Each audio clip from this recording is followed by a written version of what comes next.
Exercise 1. Hormones are natural chemicals produced in the thyroid, ovaries, and other glands. Carried in the bloodstream to target tissues, each hormone exerts effects specific to the hormone. As one illustration, estrogen produced in the ovaries is transported to responsive tissues, where it stimulates and maintains changes that make an animal female. At natural levels, estrogens and other hormones exert actions vital to an animal's well-being. The estrogen hormone reacts with a specific receptor molecule in its target tissue, and the hormone receptor complex draws a response. Only a tiny dose of a hormone is needed to react with the receptor, although, up to a point, the response increases as the dose increases. However, if the dose continues to rise, negative feedback comes into play, and this can turn off the hormone's effect. So what will happen if an environmental hormone, pollutant, can mimic a hormone? Fortunately, a pollutant is a very weak hormone compared with the real one. Nonetheless, wildlife is often directly exposed to such pollutants, and sometimes serious effects are seen. Exercise 2. There may be groups in society who have been traumatized by their recent history, or feel culturally insecure, or are under particular threat. We may then need to give them rights not available to the majority in order to reassure them, promote social harmony, and foster a common sense of belonging. Born in the trauma of the partition of the country and the enormous intercommunal violence that accompanied it, the Constitution of India wisely decided to grant its minorities several additional rights. In Canada and the USA, Indigenous peoples enjoy negative and positive rights required to protect their ways of life that are not available to others. The Indigenous peoples of Australia are great storytellers, passing on their cultures through songs, stories, paintings, and dance. Some countries such as Australia, Canada, and India place a high value on cultural diversity and give extra resources and rights to their cultural minorities to help them flourish and contribute towards the creation of a rich and plural society. In these and other cases, minorities are clearly favored and in some respects even privileged, but that is justified if it is in the larger interest of society. Exercise 3. One of the significant facts of human warfare in so-called primitive cultures is its highly ritualized character. Early 20th century anthropological studies of indigenous peoples contain a lot of descriptions and generally praiseworthy claims about the civility of their warfare. Roy Rappaport's Pigs for the Ancestors is a study of the ritual and ceremonial life of Sembaga people of the western highlands of Papua New Guinea. Traditionally, the Sembaga are pig herders, and an important part of their ritual life is holding cyclical festivals in response to ecological dynamics associated with the pig population. When the pig population grows too large and threatens the yam crops, a festival is called to cull the herd. The festival period is also a declared time for engaging in warfare, the principal aim of which is to deal with grievances and conflicts that have built up in the time between festivals, and to calm the spirits of ancestors. Rappaport distinguishes between minor and major episodes of war-making. Minor war among the Sembaga, though potentially deadly, is so highly stylized. The arrows used are not even fletched, that casualties are rare. Exercise 4. The organic food market in the United States has been one of the fastest growing sectors in U.S. agriculture over the past decade. This has been recognized as a lucrative market where businesses, including large corporations, can do well financially while also doing good for the environment. The majority of organic products in the United States reach the mouths of consumers in much the same way as their non-organic counterparts, through highly centralized production, processing, and distribution facilities. In some instances, Organic farms of today more resemble industrial agricultural operations than they do diversified farms, which attempt to balance economic and ethical considerations. Nevertheless, a shift to organic management regimes by definition means a prohibition on the use of chemicals that have historically been overused and misused in industrial agricultural production, resulting in pollution of land, water, and air. Further, chemical residues impact not only the physical environment, but also the biological environment, including the resultant human health impacts.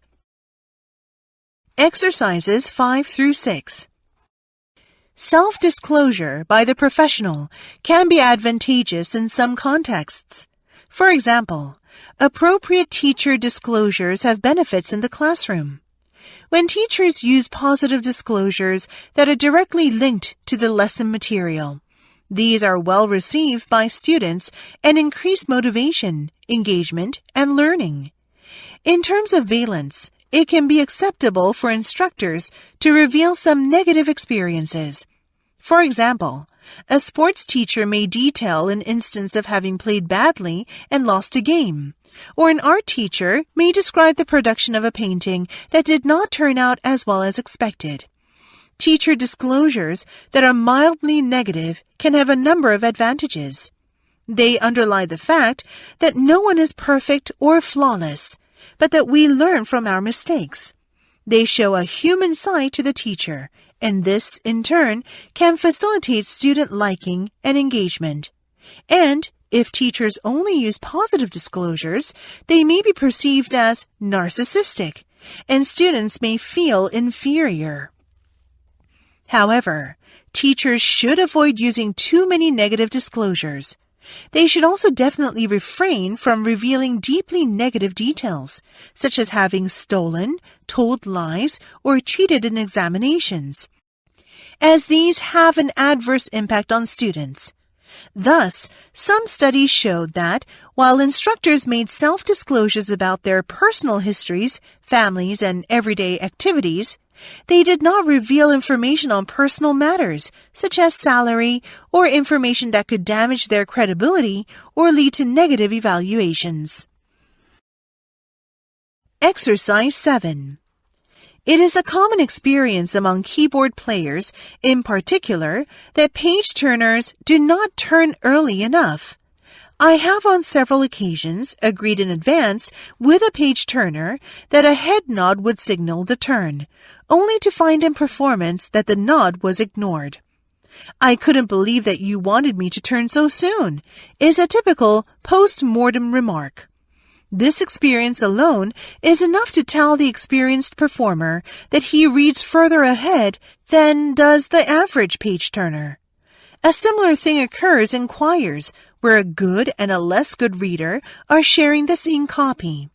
If the poor reader is controlling the copy, he will invariably turn later than is comfortable for the good reader. Nonetheless, when one asks musicians to estimate how far ahead they customarily read, they usually have only the vaguest of ideas.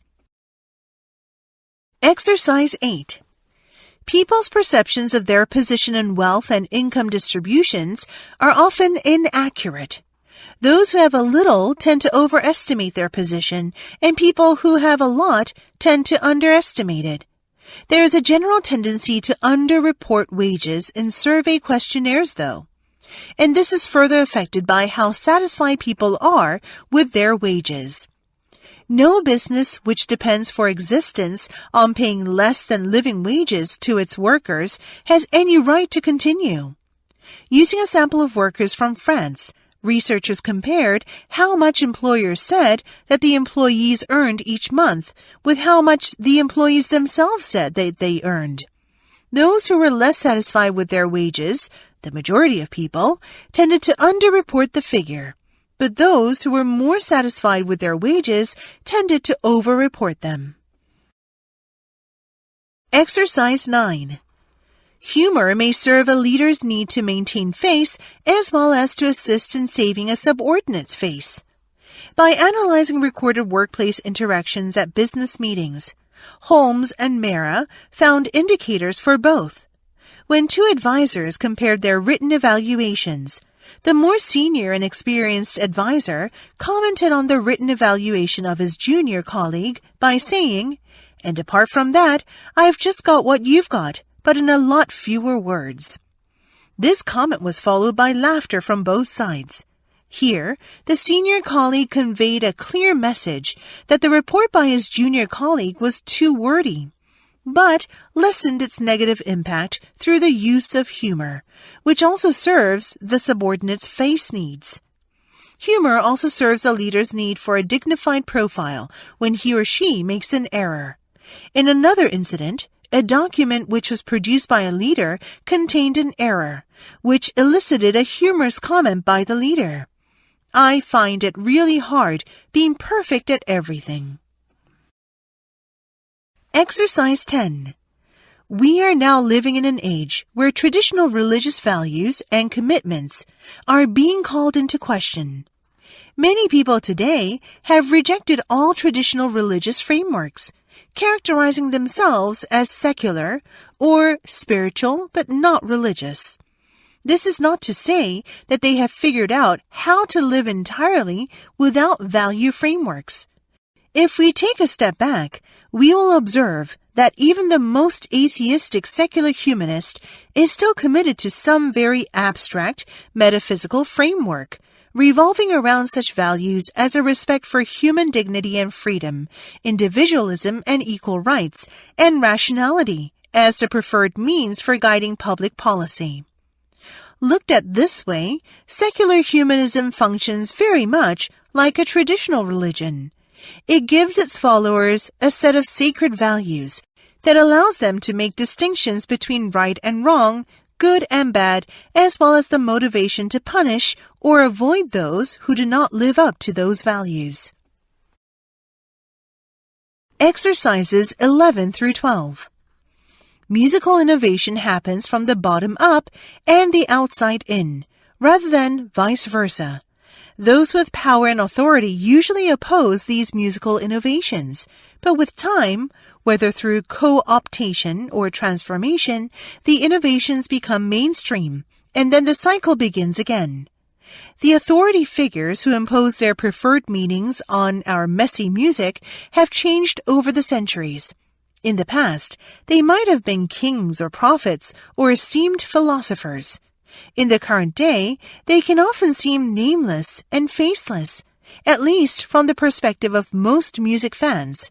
For example, the marketing department for the local symphony, designers of school curricula, or judges at music competitions. But in every case, the tools they employ to prevent the sudden invasion of disruptive new ways of music making follow a predictable path, starting with exclusion, if not outright censorship, and when that fails, as it so often does, shifting to more deceptive methods of containment and repurposing. Upholders of the status quo really have no choice except to push back. The songs of outsiders and the underclass have always posed a threat, and thus must be purified or reinterpreted. The power of music, whether to put listeners into a trance or excite them to action, has always been feared, and thus must be regulated. And the narratives that chronicle and define our musical lives are inevitably written and rewritten in recognition of these vital rules.